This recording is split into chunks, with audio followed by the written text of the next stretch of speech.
Before I will touch on the situation in Bakhmut, I wanna quickly touch a slightly different subject, the murder or assassination of Vladlen Tatarsky. This is him right here. His actual name is Maxim Yurievich Fomin. He is a Russian military blogger. He's kind of on the right spectrum politically. He supported the war against Ukraine because he wanted Russian people to be unified with the Russian Federation or with the Russian state. In 2nd of April, he visited a bar in St. Petersburg when he gave a speech, and that's where he was assassinated. So here is the video before the explosion, so you can see here's the people listening to him. This is, as some assume, is the woman that gave him the bust of himself.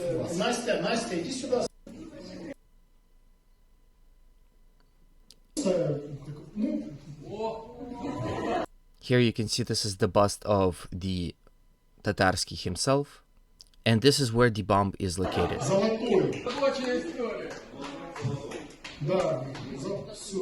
At some point it will explode, they will put it back into this box, and at some point it will explode, killing Tatarsky himself.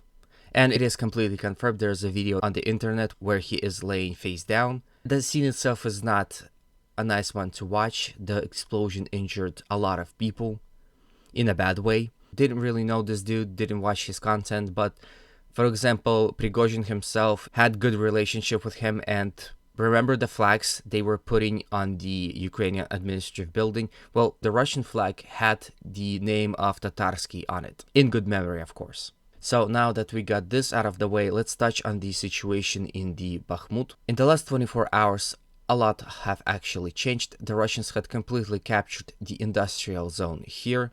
Heavy fighting is reported around this stadium right here. Around this stadium there is a salient that had recently been established right here, and Russians are working on closing it. They are attacking along these entire axes in attempt to push and squeeze Ukrainians out. There are reports that Ukrainians are retreating from these sectors behind the railroad. Now we can see how this entire sector is compromised. However, it would seem that Ukrainians are more stable here.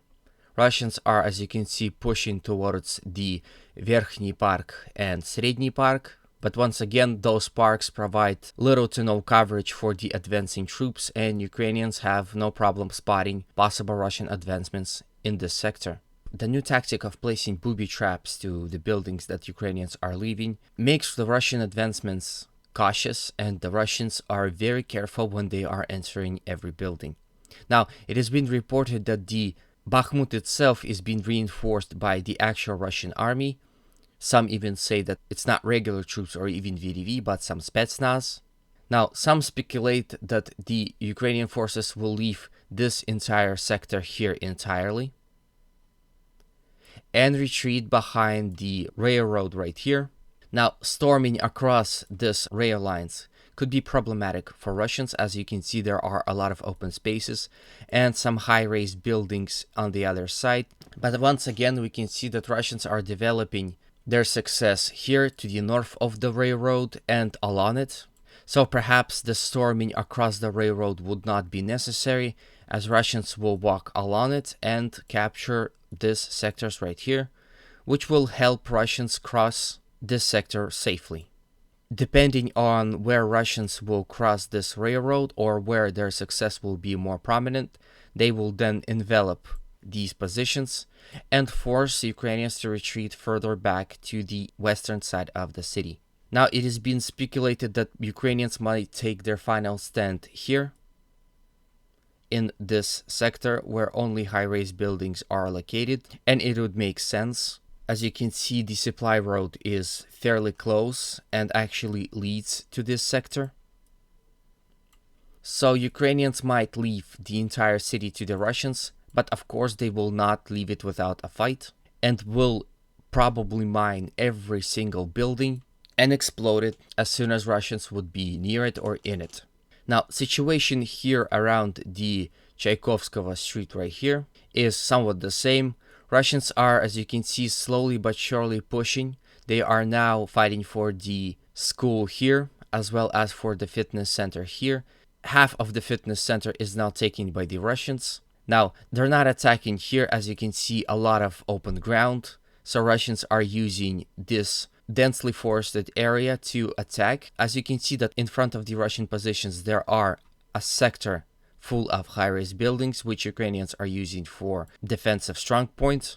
So it is completely understandable why Russians are not having much of advancements on this front. Here they are also attacking along the street of Korsunskova, and in this sector had walked beyond it and are fighting in this sector around this school. Now, once again, Ukrainians had reinforced heavily this sector and are fighting fiercely for it. The salient here has not been closed yet, but some reports suggest that Ukrainians again had retreated from it because they are now being subjected to the crossfire by the Russians. Plus, the Russians had increased intensity of fighting around this stadium, and we might see this sector being taken by the Russians fairly quickly. To the Ivanivsky, there are reports of Russian attempts of capturing this village, but as you can see, the way towards Ivanivsky is open fields with extensive trench lines in front of it and heavy defensive positions within the village itself. Russians are also continuing to spread their zone of control around these three hills and towards Stupochki and Pritechne. Ukrainians, it would seem, are trying to counter-attack in the general direction of Zernikivka and Kurdyumivka, but it would seem that their counter-attack had failed. Now, to the north of Bakhmut, Russians are continuously attacking towards Khramove, but this front had not seen any action. Russians are tangled in positional warfare on this front.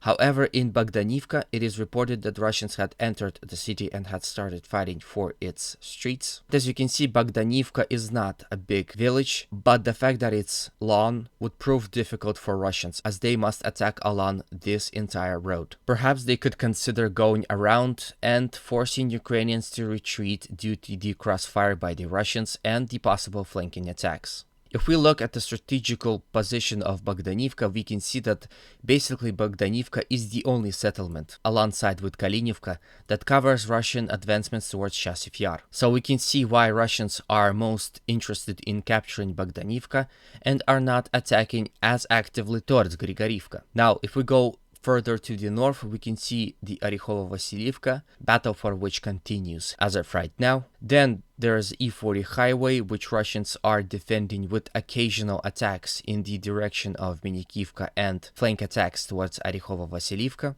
The Russians continue to spread their zone of control around Zalyshansky, and once again expecting possible Ukrainian offensive here. Hey, if you like my content so far, please consider liking, subscribing, and commenting, as well as supporting me on Patreon. Be sure that every dollar, every cent, every penny that you will give me will go into putting food on my table, helping me with paying rent and bills, especially once again medical bills. Here in America, they are ridiculous.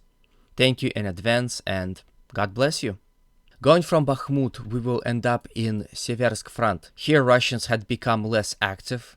For some time they were attacking towards Fedorivka, Razdalivka and Vesely, but it would seem that their attack had stopped. They are attacking towards Spirne and Verkhokamyansky, as well as the situation around Bilohorivka remains the same. Both Russians and Ukrainians are exchanging small-scale offensives against each other without any success. Fighting in the Serebryansky forest continues, as well as around Dubrova and near Zarichne. Again, Russians are mostly using their artillery to bombard the entire sector here in attempt to paralyze Ukrainian rotation and reinforcements and supplies. From here we go all the way to Avdiivka.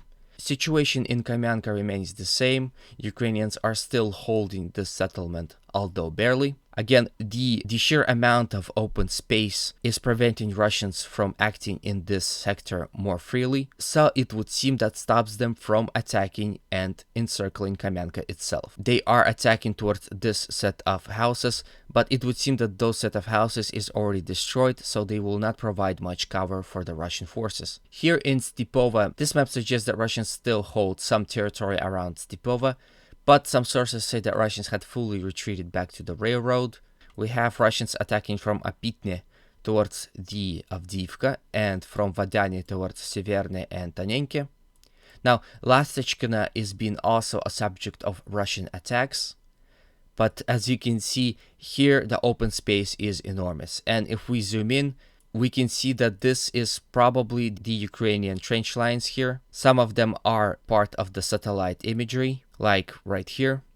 So there is extensive trench lines in this entire sector, which stops Russians from attacking Severny and Tonenki directly. Russians are obviously bombarding Avdiivka, Severny, and Tonenki heavily. Russians are also attacking from Vodani towards Pervomaisky and from Pesky towards Pervomaisky along the E50 highway, and are attacking in the direction of Nevelsky. Situation in Marinka stays the same. As heavy battles in the Marinka center continues, Russians are trying to go around and operationally encircle the settlement. It would seem that Russians are now controlling about 60 to 70% of Marinka city. Then at last we have Vuhledar, where once again nothing had changed.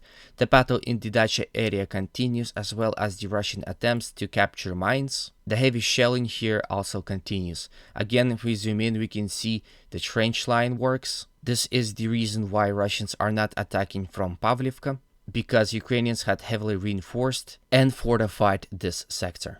So this is the end of the video. As always, humanity calls me to condemn all violence against human beings. Be happy, be healthy, and always remember, Russia will be free.